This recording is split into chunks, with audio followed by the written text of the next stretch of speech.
Bonjour à tous, nous venons du collège Henri Becquerel d'Avoine, situé en Indre-et-Loire, et nous allons vous présenter les deux sujets que nous avons étudiés au cours de l'année, qui sont le soleil et les étoiles variables. Donc tout d'abord, Marie, Clément et Victor vont vous présenter le sujet du soleil. Donc je laisse donc la parole à Marie qui va commencer la présentation. L'année dernière, nous sommes présentés au concours des jeunes chercheurs avec comme sujet la méridienne et les étoiles doubles. Cette année, on a voulu approfondir nos recherches sur le Soleil, en particulier savoir si le Soleil était dans une activité constante. On a aussi cherché à savoir si les taches solaires et donc toutes les parties du Soleil tournent à la même vitesse comme la Terre. Merci Marie. C'est maintenant à Victor de nous parler de la démarche expérimentale et des problèmes que nous avons rencontrés durant nos recherches. Donc pour compter les tâches, on a utilisé une méthode de projection avec le télescope SICOMTE, mais malheureusement depuis début décembre, la météo n'était pas favorable, donc ce qui fait que on n'a pas pu faire nos calculs. Et donc afin que notre projet ne tombe pas à l'eau, on a demandé à Monsieur Audjean, un astronome semi-professionnel, s'il existait un satellite qui prenait des photos du Soleil. Donc il en existe un qui s'appelle SOHO, donc en français Observatoire héliosphérique et solaire. Donc comme le dit son nom, il est héliocentrique, donc ça veut dire qu'il est comme les autres planètes, il est en rotation autour du Soleil. Et donc on a compté sur 13 mois les tâches, et donc on a calculé environ 400 photos. Mais le problème sur ces photos, c'est qu'il y avait des perturbations. Donc il y avait des points gris, donc on aurait pu croire que c'était des taches solaires, ou sinon c'était le problème de distance entre chaque groupe, qui pourrait dire s'il y en avait un ou plusieurs. Donc ensuite on a utilisé un tableur, et on a calculé le nombre de Wolf. Alors les Wolf, c'est l'indicateur qui mesure l'activité du Soleil. Et donc après on a obtenu un graphique qui montre l'activité du Soleil en 2011, et on voit qu'elle augmente énormément au mois d'août.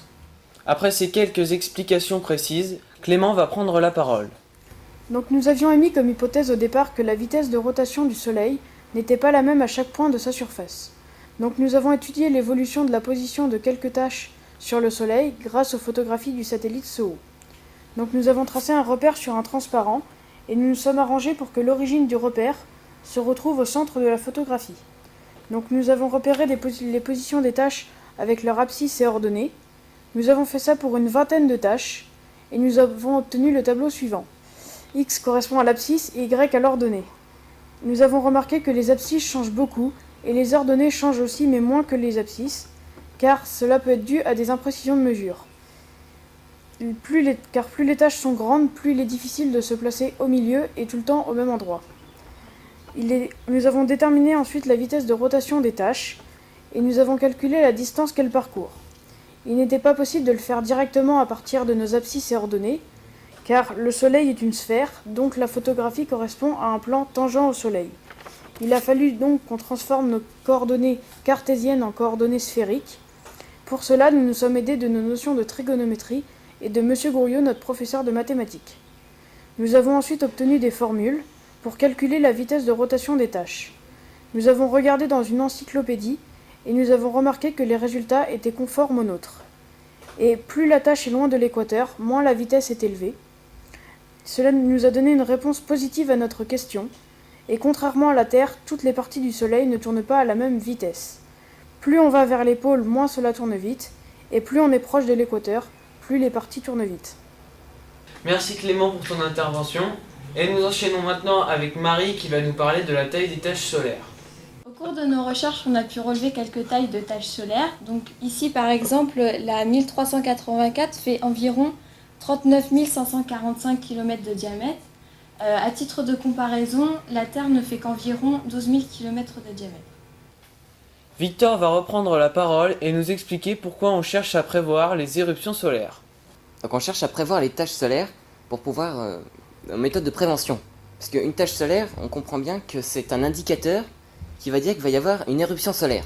Donc les éruptions solaires font que ça lance les particules du Soleil dans l'espace. Et donc ces particules arrivent jusqu'à la Terre et elles dérèglent le champ magnétique de notre planète. Et donc ce qui fait, par exemple, dans les pôles, on peut le voir comme le champ magnétique est assez faible, il y a des particules qui arrivent à passer, donc ce qui forme les aurores boréales. Et donc plus la tache sera grosse, plus l'éruption sera importante. Et donc on fait attention, parce que si la tache est vraiment très grosse, ça influence sur les appareils électroniques, les caméras, les télévisions, mais aussi dans les hôpitaux avec les appareils. Et donc, dans ces méthodes-là, il faudrait des méthodes de prévention pour éviter cela. Enfin, pour terminer ce sujet, Marie va reprendre la parole pour conclure. Monsieur Hodjan nous a dit que la méthode d'aller directement prendre des clichés de Soho pour ensuite les traiter se faisait de plus en plus.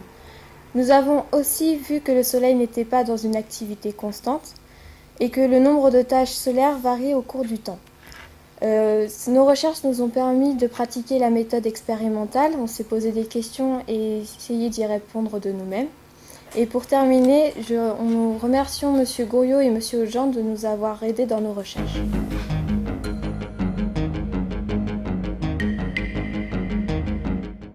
Bonjour, dans cette deuxième partie, Baptiste, Maëlys, Clémence et Alexandre vont vous parler des étoiles variables.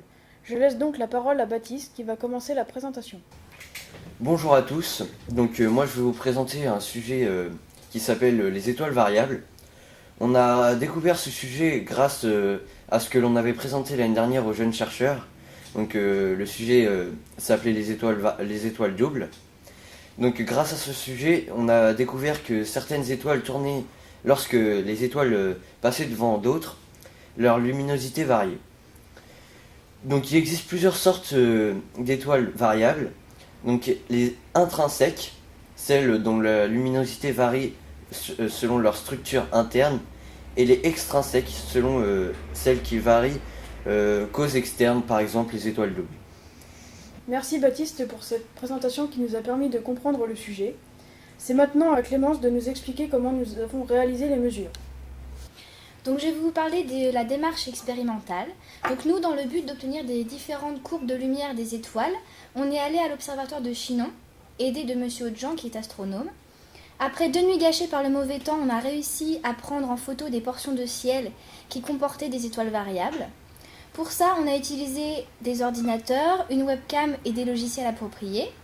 On a commencé par le repérage de l'étoile. Donc pour ça, on a utilisé un logiciel qui pilote le télescope qui s'appelle AstroSky. Ensuite, on a utilisé Prism. Et donc pour ça, on a pris une première photo qui centrait l'étoile variable sur l'écran. Donc c'est une étape très importante parce qu'elle permet d'ajuster le cadrage pour avoir d'autres étoiles dans le même champ de vision pour pouvoir comparer leur luminosité.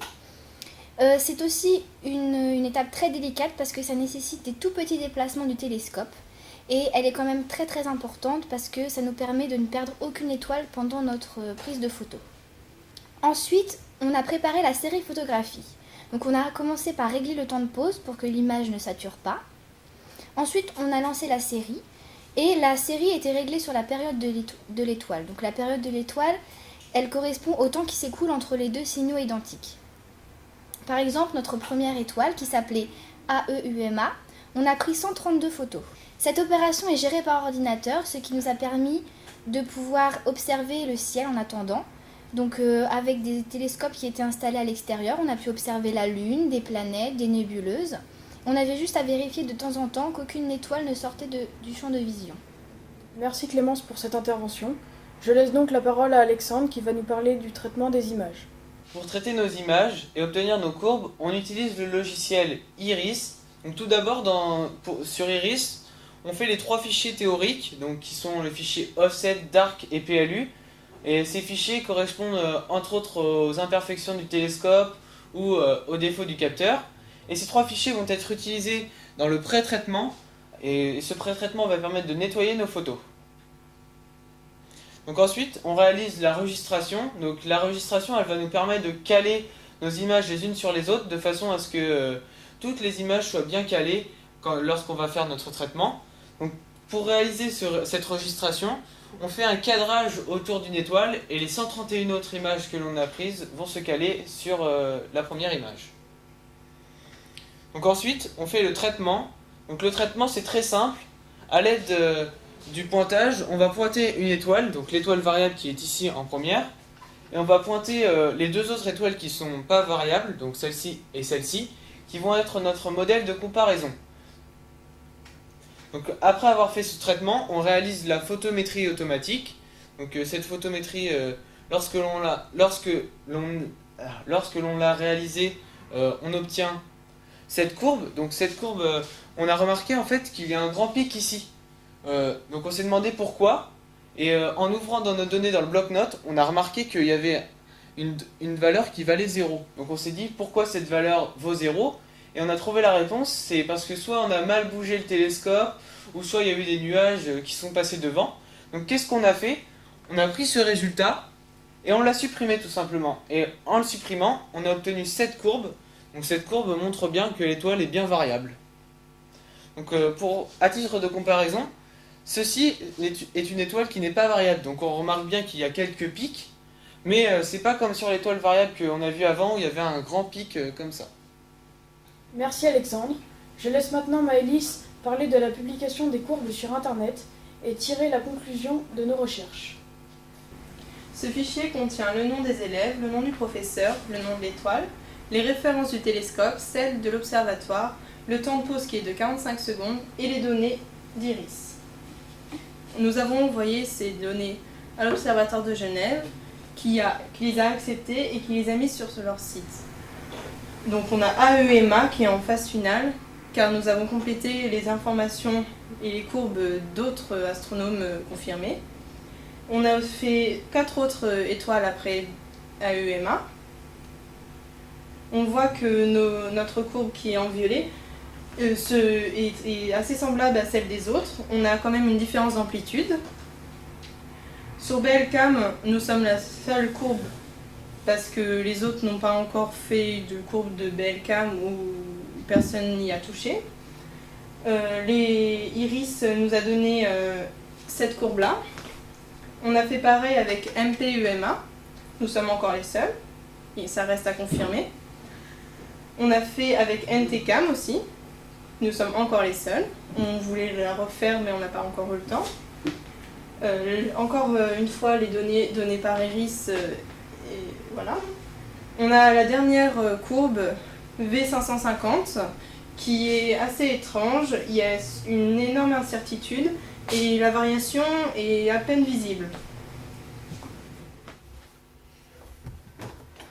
Le travail que nous avons effectué a été très intéressant et instructif. Il a confirmé notre hypothèse qui était la luminosité des étoiles varie et n'est pas constante.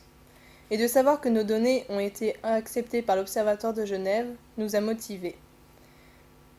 Nous avons pu faire un réel travail de recherche scientifique et nous avons pratiqué la démarche expérimentale grandeur nature. Nous remercions Monsieur Audjean de nous avoir permis d'aller dans son observatoire et de nous avoir aidés, et Monsieur Goyot d'avoir créé l'Option Math et d'avoir créé le groupe des jeunes chercheurs au collège.